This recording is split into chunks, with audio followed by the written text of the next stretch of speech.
ওই সত্তার কসম করে বলছি যার হাতে মুহাম্মদের আত্মা রয়েছে, ওই সত্তার কসম করে বলছি যার হাতে মুহাম্মদের আত্মা রয়েছে, ওই সত্তার কসম করে বলছি লা তা'মুরুনা বিল মারুফ ওয়া লা তানহাউনা আনিল মুনকার।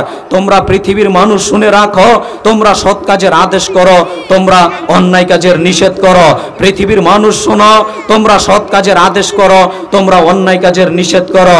শোনো পৃথিবীর মানুষ, তোমরা যদি সৎ কাজের আদেশ করো, অন্যায় কাজের নিষেধ না করো, তোমরা যদি এইগুলো না করো, তাহলে আল্লাহ সুবহানাহু ওয়া তাআলা তোমাদের প্রতি আযাব দিবেন, তোমাদের প্রতি গজব দিবেন, তোমাদের প্রতি বিপদ আপদ আল্লাহ চাপিয়ে দিবেন। তখন তোমরা আল্লাহর নিকট বলবে, আল্লাহ তুমি আমাদের আযাব থেকে রক্ষা করো, আল্লাহ তুমি আল্লাহ আমাদের বিপদ থেকে রক্ষা করো, আল্লাহ তুমি আল্লাহ আমাদের আযাব থেকে রক্ষা করো, তুমি আল্লাহ আমাদের বিপদ থেকে রক্ষা করো। তুমি যদি আযাব থেকে রক্ষা না করো, তুমি যদি বিপদ থেকে রক্ষা না করো, আমাদের কে রক্ষা করতে পারে? এইভাবে কান্নাকাটি করে তোমরা আল্লাহর নিকট দোয়া করবে।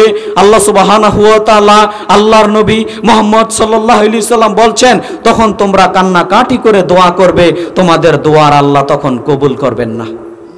নেন এবার আল্লাহর নবী মুহাম্মদ সাল্লাল্লাহু আলাইহি সাল্লাম বলছেন, পৃথিবীর মানুষ তোমরা সৎ কাজের আদেশ করো, অন্যায় কাজের নিষেধ করো।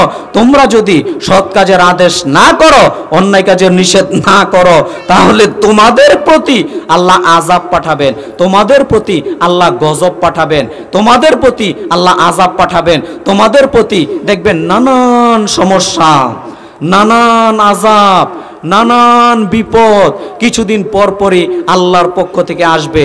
তখন তোমরা বলবে, আল্লাহ আযাব থেকে তুমি বাঁচাও, আল্লাহ গজব থেকে তুমি বাঁচাও, আল্লাহ বিপদ থেকে তুমি বাঁচাও। তোমরা দোয়া করবে ঠিক, কিন্তু আল্লাহ তোমাদের দোয়ার কবুল করবেন না। বলেন কত দোয়া করি আপনার আমার দোয়া কবুল হয় না? তাই তো বলেন কত দোয়া করি আল্লাহ দোয়া কবুল করেন না। দোয়া ঠিকই করেন, দোয়া কবুল হবে না যে। দোয়া করতে পারেন ঠিক, দোয়া কবুল হবে না যে।